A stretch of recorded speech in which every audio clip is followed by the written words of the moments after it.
Hi, my name is Duffy Baker, and welcome to another segment of Bellarmine Sports and News Broadcasting. Today, I have with me Braden Hall, who is a member of the Guatemala service trip. So Braden, tell me a little bit about what the Guatemala service trip is. Yeah, for sure. So the Guatemala service trip is a trip for students here at Bellarmine. It doesn't necessarily have to be for students who are pre-health, but a lot of the activities that take place during the trip are pre-health related. So, for example, we do a dental clinic, we do a nutrition clinic.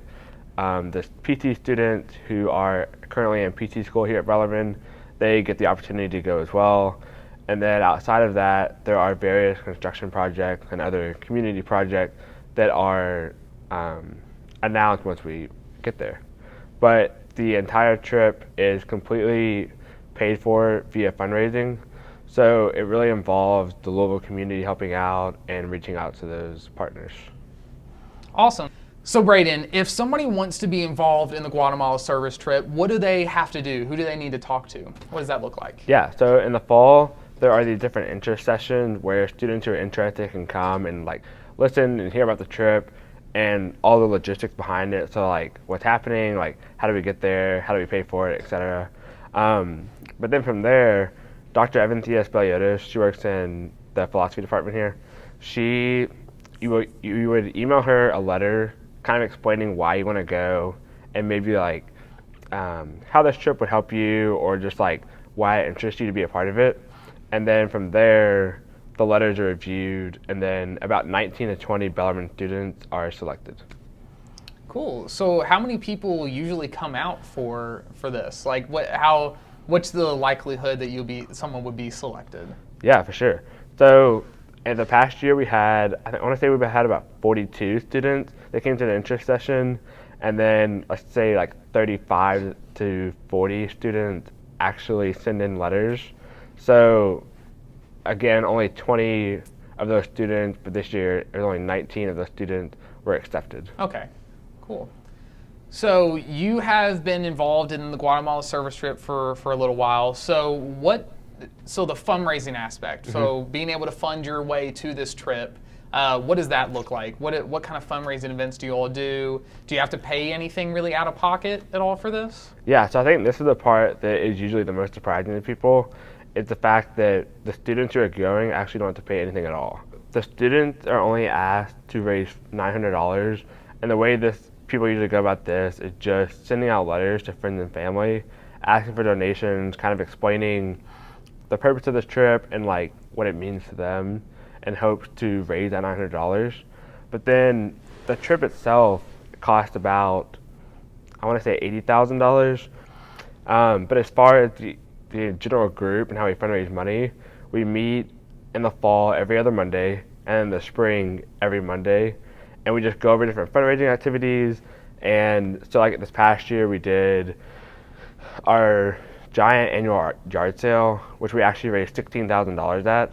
Wow, that's incredible. Yeah, and then we did a bowling fundraiser, which we raised about $5,000 to $6,000 at, and there's numerous other fundraisers such as volleyball. Awesome.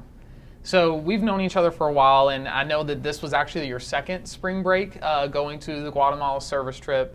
What makes you go back? What is the experience that there's only so much somebody can learn in an interest session?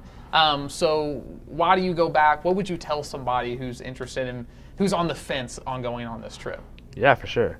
So I don't know why I go back. There's a big hole in my heart, I guess you could say, when you're in a third world country like that, connecting with the people and seeing the condition in which they live and kind of reflecting on the way that you live here in America. And I guess before going the first time, I never realized how different the lifestyle could possibly be and how actually terrible these conditions could be. So I think going back, it's kind of a reminder that maybe the problems and what I see wrong with my life here in America isn't that big of a deal. I should be very thankful that I have the health insurance that I do to cover my $6,000 hearing aids. I should be thankful that I get to live in a house where I have 11 sources for running water. all these different things that I never thought about until I was in their environment and living it. Wow, that's awesome. I'm sure it's an incredible experience. You always have said it is, and everyone always talks about it as a great experience for the people to go. Well, thank you so much, Braden, for coming out today. Yeah, thank you for having me. Next, we're going to take a look at a gentleman who's incredibly involved on Bellarmine's campus, in particular in the Student Government Association.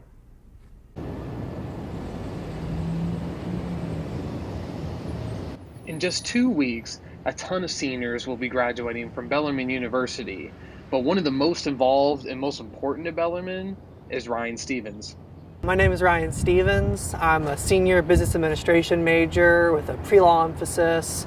I'll be going to Notre Dame Law School next fall. I've been involved in a lot of different organizations on campus, primarily Student Government Association. I was a class representative, chief of staff, and then student body president.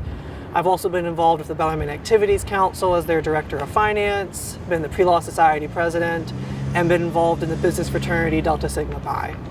I've also been a member of the Bellarmine orientation team and been a freshman focus instructor. Ryan would say his largest contributions to Bellarmine University were during his time on the Student Government Association. Working with Ryan on SGA has been a really great experience. He's always wanted to help people with projects or bills or initiatives that they want to start on campus. He's always been that helping hand, and I think that's really important in an organization like SGA. Ryan is a great leader. He was former president of SGA, and so he's extremely knowledgeable and capable of working with others, and he's definitely someone I want on my team when I have the finance committee. Though these individuals can tell you so much about Ryan on the Student Government Association, it's best to hear it from him.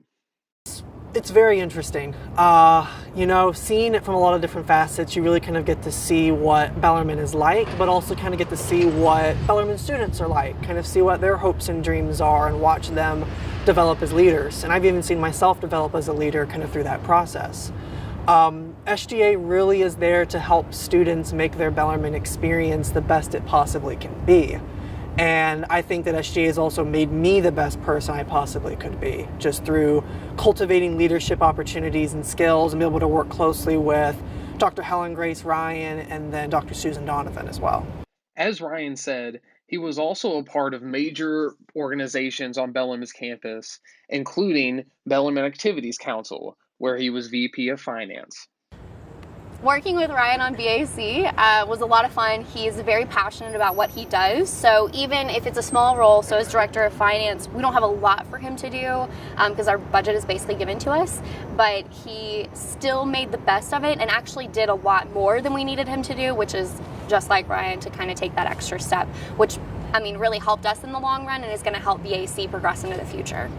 When talking to Ryan about his success at Bellarmine and off campus, he is always one of the first people to attribute his success to his experience at Bellarmine. Bellarmine is, it's family. And really, Bellarmine is such a kind, nurturing place that it really allowed me to become the person that I wanted to be. I think that we all kind of came to Bellarmine and we all had, high school wasn't always the best for a lot of people. I had a great high school experience, but Bellarmine really allowed me to be the leader I wanted to be, to try things, to make mistakes, and be surrounded by people that loved and cared about me and made those mistakes that much better and that much easier to kind of go through. So Bellarmine's family. Bellarmine has a special place in my heart, and it's a place that I'll continue to hope and see they grow. Though Ryan's time as a student in Bellarmine University is coming to an end, he plans to continue his education and carry his leadership style on to the next step. With that, he will be carrying his Bellarmine legacy and be going out into the world to make a change. I'll be heading to Notre Dame for law school starting next August. I'll be in law school for 3 years. We'll see where I end up. I might end up in Chicago. I know I'll be taking a study abroad while I'm at Notre Dame in London for a semester. But I do eventually think that I'll find my way back to Louisville to practice law. But if that's in 5 years, if that's in 10 years, I'm not really sure. For Bellarmine University, this was Duffy Baker. And finally, we're going to learn about a fraternity on Bellarmine's campus that is leading men in the fight against domestic violence towards women and children.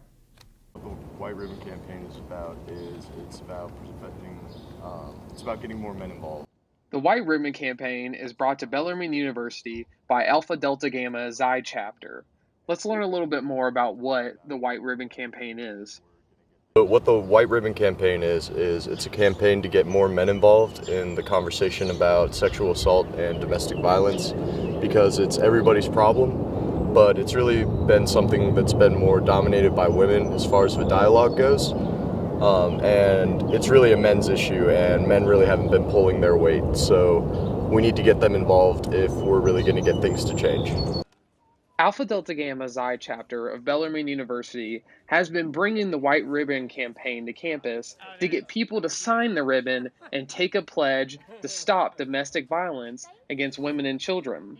And tons of students and faculty find this to be very important that a fraternity is bringing this to campus. Okay, so I think the White Ribbon Campaign, to me, it's really like having guys getting involved in the conversation is really important. I mean, right now, like, it seems like it's all just women fighting for women, and it doesn't really seem like there's a lot of like men also fighting for the women in this like case of domestic violence and everything. And while it can also occur against men, like, there is a prevalence for women being involved. And so I just think it's really awesome that, especially on Bellarmine's campus, that we're trying to get involved with this. It's all about getting people involved in talks and opening dialogues about sexual assault and domestic violence.